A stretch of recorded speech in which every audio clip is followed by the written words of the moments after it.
Picture this, it's the spring of 1943. You're standing on a dusty dirt road just east of the Mareth line in southern Tunisia, and spread out right in front of you is the absolute smoking ruin of a German armored column. I mean, we're talking Panzer III tanks with their heavy steel turrets split completely wide open, supply trucks burned straight down to their chassis rails. But as you look around, you realize something strange. There are no artillery craters anywhere. There's literally not a single enemy tank track in the sand. Every single ounce of this destruction came from above, at low altitude in one single devastating pass. Welcome to This Explainer. Today, we're unpacking the brutal reality of how the previously unstoppable Afrika Korps was utterly dismantled from the sky. Listen to this stark admission from Field Marshal Erwin Rommel, the legendary Desert Fox who commanded that very army. He wrote, "Anyone forced to fight against an enemy in complete command of the air fought like a savage against modern European troops." Now, this isn't just some general making excuses for a loss.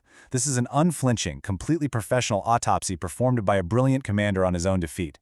He had spent the last 6 months watching his legendary tactical playbook get completely thrown out the window by Allied air power, and this quote reveals the harsh truth he walked away with. So that really begs the question, right? What fundamentally changed the shape of modern war in the African desert? Remember, the Luftwaffe and the Afrika Korps were the undisputed masters of mobile, combined arms warfare. Just a few months prior to this, they had chased the British practically all the way to the gates of Egypt. So what happened? How did they lose the sky and, as a direct result, the entire war in just 6 short months? Which brings us to Section 1, the architect of the sky. To really figure out how the Axis lost their grip on the sky, we actually need to meet the man who designed the exact weapon that broke Rommel. That man was Royal Air Force officer Arthur Mary Conyngham. And here's the thing, he didn't just pull a brilliant strategy out of thin air. He hammered out a radical new doctrine in the forge of 18 months of bitter, painful desert defeats. He looked at the old way of doing things, handing out little penny packets of airplanes to ground commanders so they could protect their own local airspace, and realized it was a complete recipe for disaster. If an air force is going to fight alongside an army, it has to be wielded as a single, massive, theater-wide weapon. And that realization birthed a real game-changer, a revolutionary 3-step doctrine. Conyngham argued that these steps had to be executed in a strict, rigid order, no exceptions. Step 1, air superiority. You absolutely have to kill the enemy air force in the sky and on the ground before anything else. Step 2, interdiction. You strike deep into the enemy's rear area, hammering their supply lines and moving columns, and only then do you move to Step 3, close support for the ground infantry. Conyngham stressed that this sequence absolutely cannot be reversed. If you try to jump in and support the infantry before you've actually won the sky, well, you just lose all your planes to enemy fighters and you end up failing the infantry anyway. Moving on to Section 2, command structure clash. Now look, having a brilliant doctrine on paper is one thing, but actually organizing a military to execute it, that is an entirely different beast. And there was a massive structural divide between the two sides here. The Allied approach, which was spearheaded by RAF Air Chief Marshal Arthur Tedder and American General Carl Spaatz, unified all tactical air operations into one single command, with Conyngham firmly holding the reins. The Axis approach, on the other hand, it was a fractured mess. The Luftwaffe was still flying close escort for these slow, outdated Stukas, and their brilliant local commanders were stuck reporting upward through these convoluted, bureaucratic channels all the way back to Hermann Göring's vanity desk in Berlin. There was no theater-wide priority. There was no step-by-step sequence. Section 3, America's harsh desert lesson. Of course, getting everyone on the Allied side to adopt this unified system wasn't exactly smooth sailing. The Americans actually had to learn this lesson the hard way at Kasserine Pass in February 1943. Honestly, it was the absolute worst beating the U.S. Army took on the Western Front during the entire war. The Axis had local air parity, and it showed. But what's truly incredible is how that disaster sparked immediate sweeping reforms. Dwight D. Eisenhower brought in General George S. Patton to aggressively restore ground discipline. At the exact same time, the Northwest African Tactical Air Force, or NATAF, was officially unified under Conyngham. The American airmen who had just taken a beating at Kasserine eagerly grabbed onto Cunningham's rigid 3-step doctrine, determined to make sure a disaster like that would never happen again. That leads us into Section 4, choking the Afrika Korps. Let's zoom in on the visceral, ground-level turning points that resulted from the shift. Specifically, the Battle of El Ghedar in March 1943. On the ground, Lieutenant Colonel Herschel Baker's M3 half-track tank destroyers and American artillery absolutely stopped the fearsome 10th Panzer Division right in its tracks.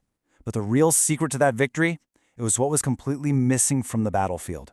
The German attack essentially failed because their Stuka dive bombers just weren't there to suppress the American guns.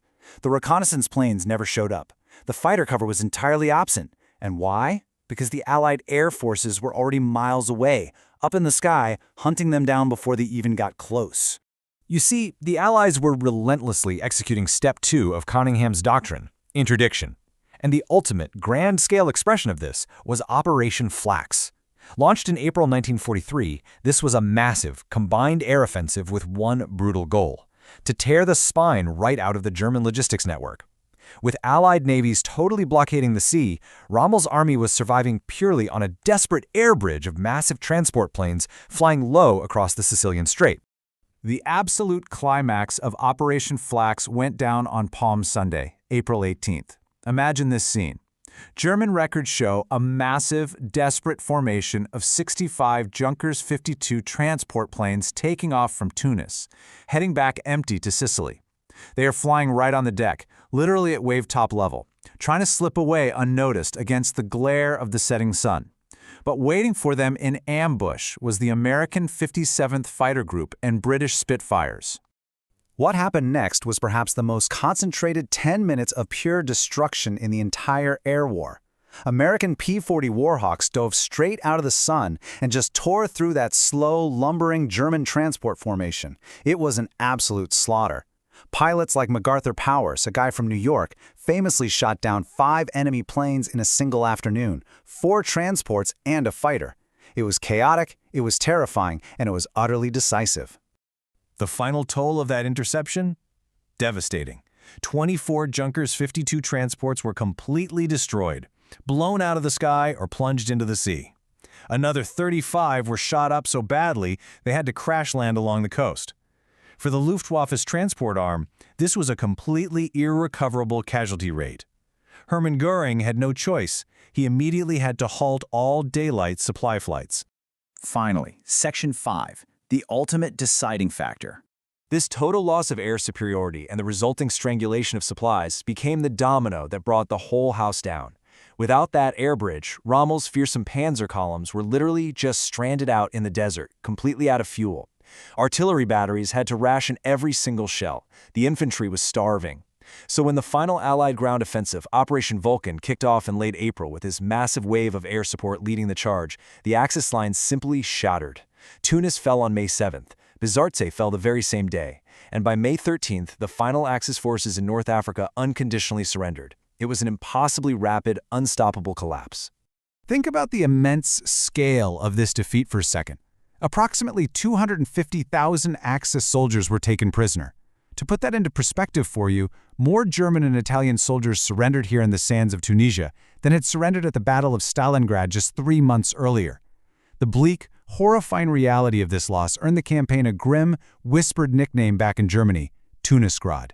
But if that doesn't blow your mind, try this number, 2,422.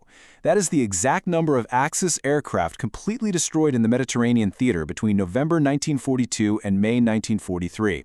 The Allies wiped out roughly 40% of the entire Luftwaffe force structure. They fought for the sky, they won it, and in doing so, they completely broke the back of the enemy's tactical aviation. Which brings us full circle right back to Rommel. In June 1944, shortly before he was forced by Hitler's regime to take his own life, Rommel wrote a final letter to his wife, Lucy. And in it, he repeated the exact same autopsy he had performed in Africa. He stated plainly that there was simply no answer to Allied air superiority. His assessment was absolutely tragically correct for his army. The control of the sky wasn't a luxury anymore. It had become totally non-negotiable. So, as we wrap up this explainer, I want to leave you with a final provocative thought. It has been 80 years since Arthur Cunningham codified his 3-step doctrine out there in the blowing sands of North Africa. Yet in all that time, literally no modern army has ever fought a sustained, successful campaign without first securing air superiority. The rules forged in those bitter desert defeats still govern every single military conflict today. So if the shape of modern war is fundamentally decided in that first 1,000 feet above the ground, it really makes you wonder, are today's militaries truly ready for the highly contested skies of tomorrow? Thanks for joining me on this deep dive, and keep questioning what you know.